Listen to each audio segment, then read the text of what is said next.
Well, it appears that dawn is breaking here in Singapore as we take a look at the elite women runners here, still on East Coast Parkway. And we have Elizabeth Chemwino amongst the front runners.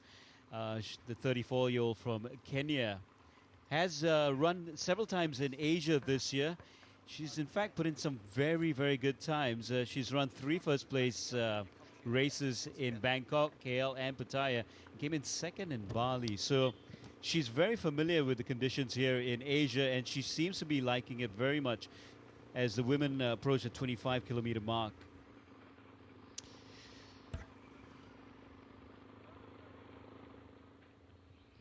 Hello, hi. My name's Xiao. I'm running the Stanchart Marathon 2012 with attire for the Bone Marrow Donor Program. Alright, let's go! The Bone Marrow Donor Program! 120,000! Let's run! Let's go! Whoa! My reason for running will be for patients suffering leukemia, lymphoma, and blood disorders. For me, this tire symbolizes the hardship and endurance they have to go through battling their disease. And a tire will look better, will attract attention of people who are running with me. If you're a runner at Stanchart or at any runs that you see me participating in, you'll be like, why is he doing it? You start asking questions, and when you start asking questions, you'll understand more about what this charity is about.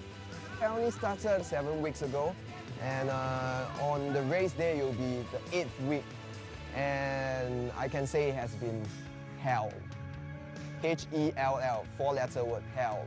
Why? It's not the weight of the tire weighs 14 kg, but it's Newton's law, friction, that kills you. If I'm running, I'll talk to myself and say, hey, the patient is waiting for a stem cell transplant. What are you doing? It's just a tire. Come on, you can do it, man. Go, go, go, go.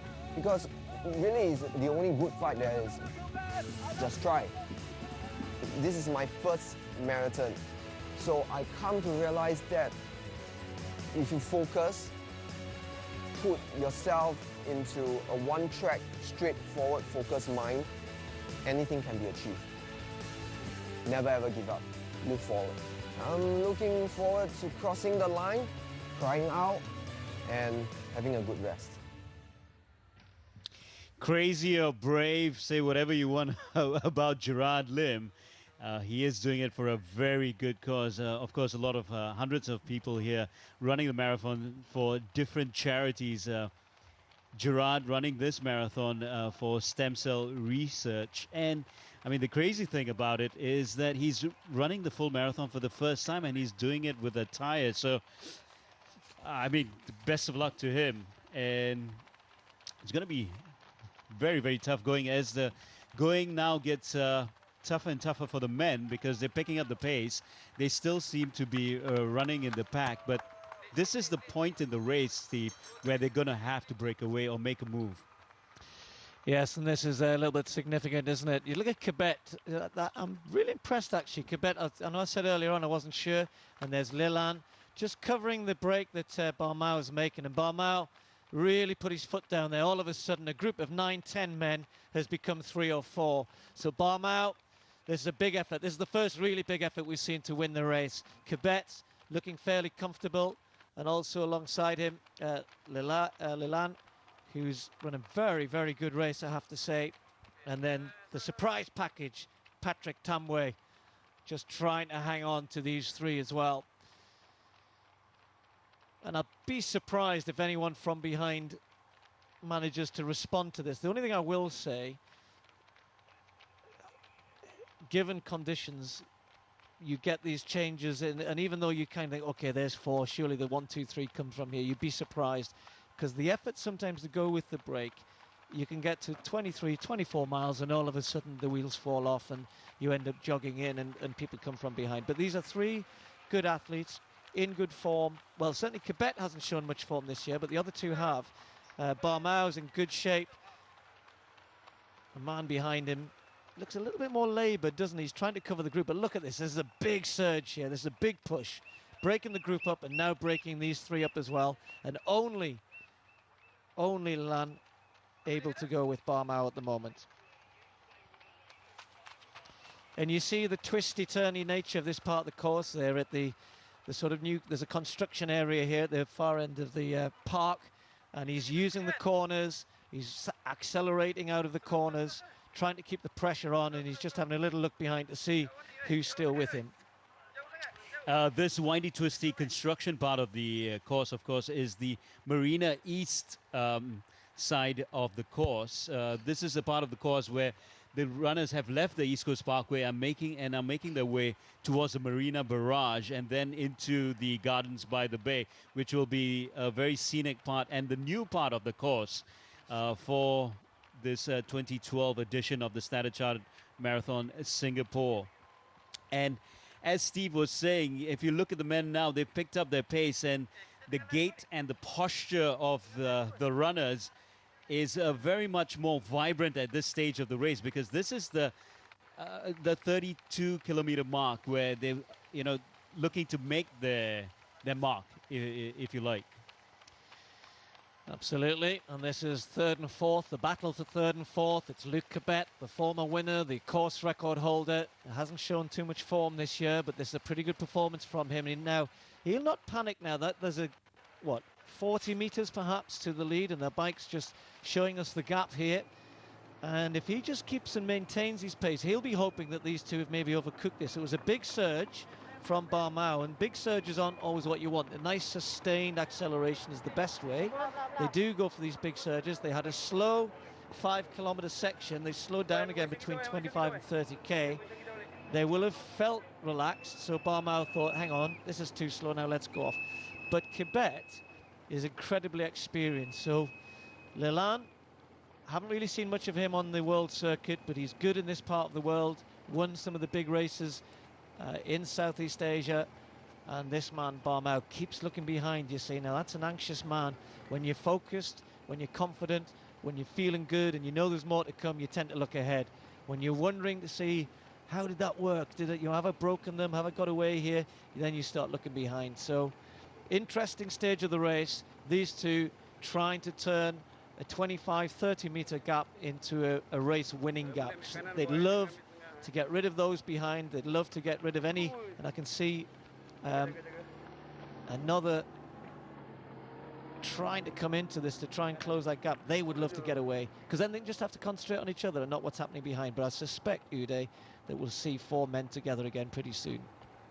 Now, if you're a gambling man, and I'm not one, but you were saying, Steve, that Leland has more experience in the races in these conditions here. If you were to look at Samson Barmau, I mean, he's been in the leading pack for a while now, but he's not tested in these conditions. And to add to that, he did miss his flight, and so he did arrive late for this race. So, I mean, his preparation for this race hasn't been optimal. He may have. Do you think he was overcompensating at the start of this race or through most of this race so far? I just think he's been a little impetuous. That's the second time we've seen him do this. He did it about 10 kilometers ago. Didn't have much effect. He's just done it again then. Of course, there's our former winner. From two former winners now have closed that gap. So Luc Cabet and Kenneth Mungara, who's by all accounts has been struggling with injuries. Kenneth, he's a good runner. He's a 2:7 marathon runner, but apparently coming into this, been struggling with his preparation. But look how good he looks. Look how strong he looks. And Cabet has come with him. That's exactly what I was saying. They didn't panic. Barmau and Leland looked as though it was a big surge to win it, but it's too impetuous, too fast. You need to do nice acceleration, and you'll keep your rhythm and know that you're building towards the finish.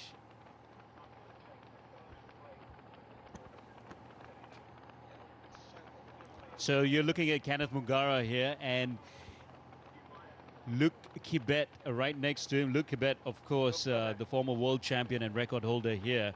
And these two men looking in very good shape as they go around the Marina Bay golf course. And as you can see the city in the distance there, the Marina Bay Sands and the Singapore Flyer coming into view. They will, of course, run through the Gardens by the Bay before they approach those other iconic landmarks, as we see the men swooping in for a drinks break. And we were talking about the drinks.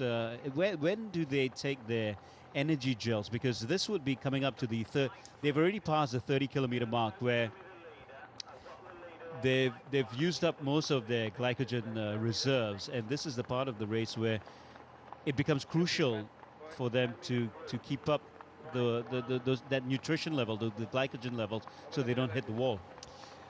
It is, but probably elite athletes, not many of them will use those sort of things. They'll be getting any of that energy in if they do have special drinks out there. If you're out there just over 2 hours, you're right, that idea of hitting the wall, etc. And to be honest, if you you can't take gels too late in the race, haven't got time to work. So if you are going to take gels, and particularly runners further back down the field, because you are going to run out of energy if you're out there for 3, 4, 5, 6 hours, it's important that you keep taking not just water on board, but carbohydrates in the form of gels or whatever as well. So yeah, look, Mr. Barmao just struggling a little bit here. The experience is showing these three men very, very good. It's holding themselves back, keeping themselves. There's another former winner as well, Charles Camier, looking behind him. He looks a bit heavy-legged to me. But those three at the front, Kibet and Kenneth Mungara and Lilan, they're used to this. They've run these races in these conditions. Of course, they are 1 and 2. They have won here before. They know what it takes. And they're just applying good, steady pressure now. Really making a bit of a bid here to gradually get rid of Barmao, try and get rid of Lilan as well. But those two, to me, look really strong, really confident.